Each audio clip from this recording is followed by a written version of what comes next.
Good afternoon, everybody. Welcome to Metro. I'm your host, Roger Wendell. 3:08's the time.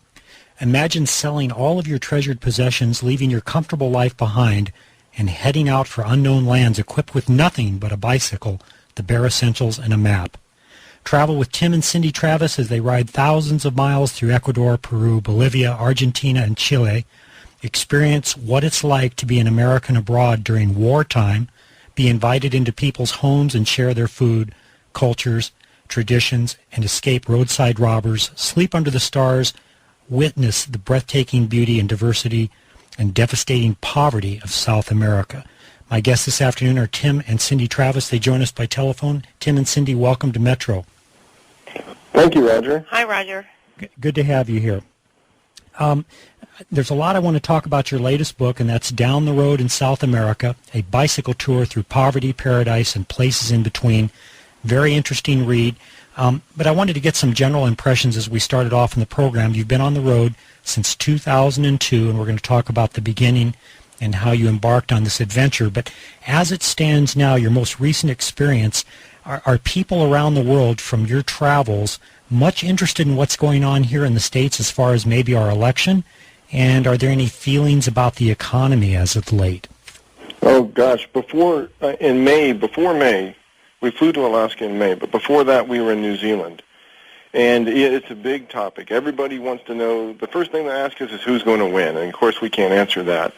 And after that, they want us to explain the Electoral College and who's running, and they often confuse the primary with the general election. So yes, everybody, when they found out we were American, wanted to know how things are going to go politically. I know it's not a very scientific sampling, but do you have any impressions as to who they want to win? Is there much interest in Obama, maybe McCain? What's the toll so far? Well, from the people we met, it was definitely, and this is in traveling circles and youth hostels and places like that, but definitely people abroad seem to want Barack Obama to win. Okay.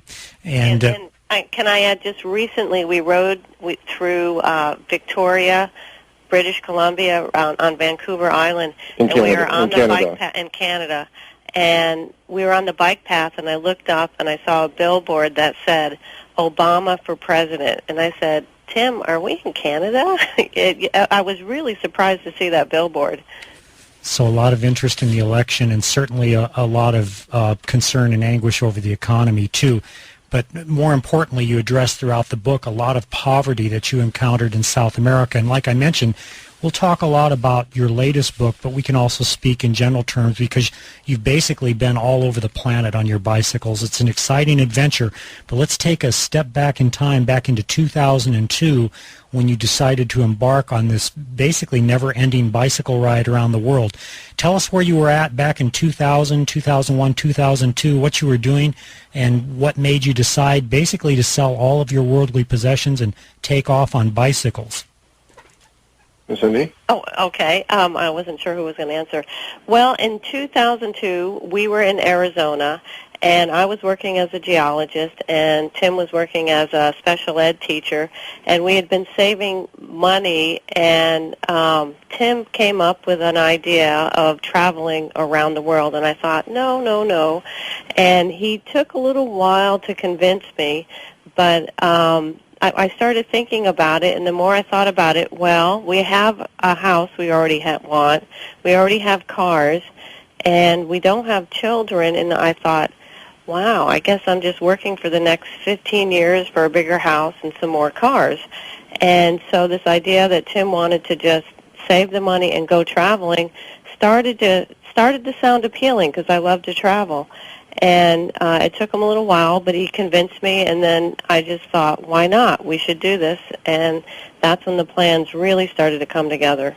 Once she was convinced, then it was full steam, and we put everything we owned on the driveway, and we sold almost everything in a garage sale.